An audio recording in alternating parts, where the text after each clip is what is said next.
This episode of Power Rangers RPM was humorous, interesting, fun to watch, and very suspenseful as well. This episode is called In or Out. So it starts off, and Dr. K is having a talk with the Rangers, Scott, Flynn, Dylan, Summer, and Ziggy, about the new Rangers on the team, who are her old friends from the past, Gem and Gemma. Or like Dr. K says, the Ranger Series operators and their colors, red, blue, green, etc., while Gem and Gemma, the Gold and Silver Rangers, were the original operators for the Ranger technology. We then see Tenaya 7 and the two generals, Crush and Shifter, discussing what humans need to live. The generals claim that it might be food, water, or possibly television. And of course, Tenaya corrects them and says that air is what humans need to live, which is very true. After that, we see Dr. K admitting that she's been a bit on the pushy side, so she makes her feelings clear by giving them all a respective speech, addressing them by their real names instead of their Ranger Series colors, and gives them all a nice warm hug. Except for Ziggy, of course, since he was the first one to say that Dr. K was younger than all of them, which, of course, is true. And not to mention, Ziggy, out of all the Rangers, is the goofy one. Long story short. So right when she leaves, the Rangers learn that there is a shield breach taking place in the oxygen regeneration plant, and as it turns out, Tenaya 7 and the generals are looking to get rid of the air supply for good. Now you might ask, what for? Well, the entire world has been taken over by Venjix, and the air all around the world is not what I would call healthy, except for the one place, and that is the Dome City of Corinth, which is where the Rangers' headquarters are. And if that place gets taken over, or if something bad happens to the city, Venjix wins, basically. So the Rangers show up to stop Tenaya's plans, then she calls forth the Grinders, and the Rangers engage into battle with them, along with her and the generals as well. We even get to see some of the Rangers' special moves, the Yellow Ranger's Energy Blast, the Red Ranger's Burst Attack, and the Black Ranger's Invincibility Shield. This was awesome. Tenaya has a brief fight with the Black Ranger, and he ends up getting owned in the process.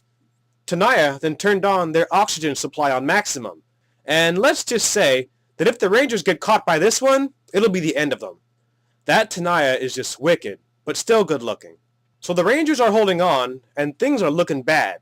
Ziggy then loses his grip, and it looks like he's done for. The Silver and Gold Rangers then show up, and they stop Tenaya's plans, leading them to retreat. Colonel Truman, Scott's father, orders the Rangers to stay behind and defend the city, while Gem and Gemma suggested leaving the Dome City to pursue the enemy, but was stopped by Scott just in time. The Ranger Series operators then report to Colonel Truman, and he explains how there is a large number of Venjix troops and hardware outside of the Dome City, and has a pretty strong feeling that they're planning a massive attack. Truman's plan is to raise the city's shields to keep the enemy out, but of course, Gem and Gemma have a plan of their own. And they have this strange but funny thing to, whenever one of them is talking, the other one finishes their sentence for the other. Truman's assistant, Hicks, explains how the damage to the oxygen regeneration plant was pretty bad, and because of the attack from Tenaya and the generals, until it's fixed, all they have left is the air inside the dome for 30 days until it's fixed. Now, the way this sounds, staying inside the city would be a good idea while everything is out. But at the same time, anything outside the Dome City won't be able to get back in for a while. So if this is a trap, Colonel Truman will be playing right into it. But due to the stubbornness of Gem and Gemma, they head out anyway, and Scott gets the idea that they might be onto something. And back at Venjix's headquarters, it turns out that this is all a part of his plans, for the Dome City shields to be powered up, so he can use a vacuum bot to suck the last bit of air out of the city. Not good. Scott then learns about Venjix's plan about not trying to get inside the city while the shields are raised, but are planning on taking something out through the prehistoric underground riverbed that's under the Dome City. Yep, Venjix is going to use that location to take out the city's air supply, and that's going to be it. That's some scary stuff. Scott then tries to warn his dad not to raise the shields, but has no luck, and as a result, Scott leaves the Dome City right after his dad raised the shields, and heads out to the wasteland to help Gem and Gemma, setting up a plan of attack, and looks to stop Venjix's plan once and for all. Back at the Dome City, Colonel Truman learns from Dr. K that the upper atmosphere of the city is losing air fast, and the Rangers want to help Scott and the others, but can't due to all the doors being sealed because of the shields raised. Ziggy then remembers one location that leads to the wasteland. Only problem is, it vents propane gas. So whatever gets hit by the flame bursts will end up being fried. But the Rangers are all about taking risks, and this one is no exception. RPM, get in gear. Meanwhile, the Red and Silver Ranger were able to draw out the vacuum bot, while the Gold Ranger was fighting off the grinders. And back in the city, all the other Rangers use their special abilities to get through the gate.